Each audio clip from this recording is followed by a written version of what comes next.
अनूपपुर जिले के पवित्र नगरी अमरकंटक मां नर्मदा की पावन धरा उद्गम स्थल इन दिनों अपने अस्तित्व से जूझ रही है।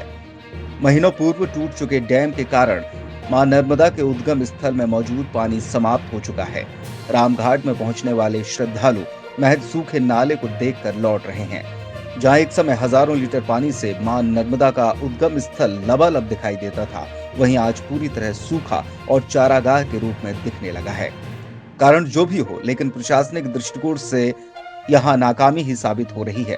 नगर परिषद अमरकंटक में बीते 3 महीने में 4 सीएमओ को प्रभार मिल चुका है। इसके बाद भी ना तो सुंदरता दिखाई दे रही है और ना ही मां नर्मदा की पावन धरा पर पानी का समागम। मां नर्मदा की पावन धरा अमरकंटक पर देश ही नहीं बल्कि विदेशों से भी पर्यटक पहुंचते हैं। यहाँ के कुंड और नालों पर बहती स्वच्छ पानी में जहां श्रद्धालु डुबकी लगाकर स्नान करते हैं, वहां आज एक बूंद आचमन करने के लिए भी पानी नहीं बचा है, जिसको लेकर नगर परिषद अध्यक्ष प्रभा पनारिया और उपाध्यक्ष रामगोपाल द्विवेदी के द्वारा शासन प्रशासन से पत्राचार कर व्यवस्था के लिए लगातार मांग की गई, लेकिन प्रशासन के द्वारा किसी प्रकार से सुध नहीं ली गई, जिसके कारण मां नर्मदा की पावन धरा उपेक्षित सी नजर आ रही है। देखिए, मेरा नाम है प्रभा पनारिया, नगर परिषद अमरकंटक की अध्यक्ष हूँ। यहाँ ये रामघाट इतना जर्जर स्थिति हो गई है। यहाँ प्रधानमंत्री भी आए, मुख्यमंत्री भी आए, दूसरे मुख्यमंत्री जो कमलनाथ सरकार बनी थी वो भी आए, नर्मदा जयंती में महाउत्सव किए। आज मैं आप लोगों के माध्यम से मीडिया के माध्यम से उनको बताना चाहती हूँ, जहाँ आप लोगों ने यहाँ आया, महाउत्सव करते हैं, नर्मदा जयंती करते हैं और अपना हम अमरकंटक, आप सब, हम पूरे प्रदेश जानता है अमरकंटक उद्गम के नाम से। आज ये उद्गम ही नहीं रहा, पूरा पुष्कर डैम फूट गया है। आज इसके सुंदरीकरण नहीं हो रहे हैं, कहीं से शासन प्रशासन कोई भी ध्यान नहीं दे रहा है। तो ऐसे में अब अभी नर्मदा जयंती है 1 महीने बाद, तो कैसे यहाँ नर्मदा जयंती होगा? श्रद्धालु आएंगे, कहाँ स्नान करेंगे, कैसे? पूरा अमरकंटक का अस्तित्व मिट गया है।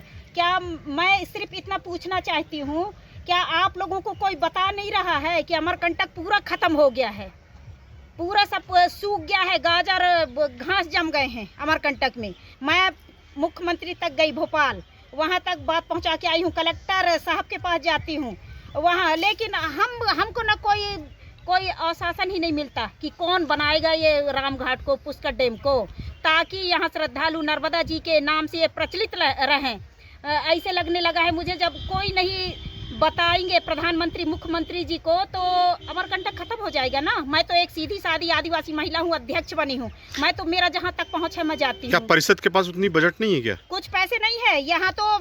नगर परिषद में वेतन देने के लिए भी कोई फंड नहीं है, ना बजट रहता है यहाँ। हर चीज सब कुछ खत्म है। कोरोना काल से पूरा यहाँ जो भी यहाँ कुछ पार्किंग वसूली होता था, कुछ यहाँ श्रद्धालु आते थे, यहाँ सब अपना कुछ आते थे, नहाते धोते थे, तो थोड़ा बहुत सब आना जाना यहाँ सब व्यवस्था से चलता था। लेकिन यहाँ अब कुछ नहीं, क्योंकि नर्मदा जी ही नहीं है, पानी ही नहीं है, तो कौन आएगा यहाँ नहाने? आपकी ही पार्टी भाजपा की सरकार है प्रदेश में, तो मुख्यमंत्री जी से मिली तो क्या आश्वासन मिला आपको? मुख्यमंत्री जी से हम नहीं मिल पाए। हमारा कागज पहुँचाए हैं वहाँ वल्लभ भवन कार्यालय मुख्य सचिव के पास।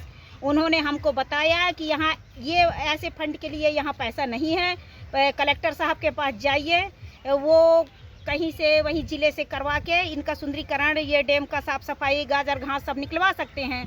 लेकिन हमारे नगर पालिका में तो अधिकारी ही नहीं है, कोई सीएमओ नहीं है, कोई इंजीनियर ही नहीं है, सब प्रभार में है, कोई रिस्क नहीं लेना चाहते, तो हम क्या करें? अगर आप लोग की मांग पूरी नहीं होती है, जीर्णोद्धार नहीं होता है, तो क्या करेंगे आप लोग? तो हम पूरे नगर को यहाँ अनशन पर बैठूंगी, मैं इस रामघाट में अनशन पर बैठूंगी और मैं सबको यहाँ बुलवाऊंगी, प्रधानमंत्री मुख्यमंत्री जी को, सबको, शासन प्रशासन सबको यहाँ भूख हड़ताल करूंगी। इस दौरान नगर परिषद अध्यक्ष, उपाध्यक्ष और पार्षदों ने शासन प्रशासन को चुनौती देते हुए जल्द से मां नर्मदा को व्यवस्थित करने की मांग की है। उन्होंने कहा कि अगर समय रहते मां नर्मदा की पावन धारा को ध्यान नहीं दिया गया तो वो आंदोलन के लिए विवश होंगे। ये डैम के फूट जाने की वजह से ये इसमें जल स्तर कम है और हम इसके लिए निरंतर प्रयास किए हैं और कर भी रहे हैं। जिला प्रशासन से भी कई बार इस विषय को लेके हम गए हैं। नगर में भी लोगों से सहयोग के माध्यम से कुछ काम किए हुए हैं। अभी जल संसाधन विभाग के पास भी हम लोगों ने गए थे इसके पूरा DPR बनवा के WRD के माध्यम से।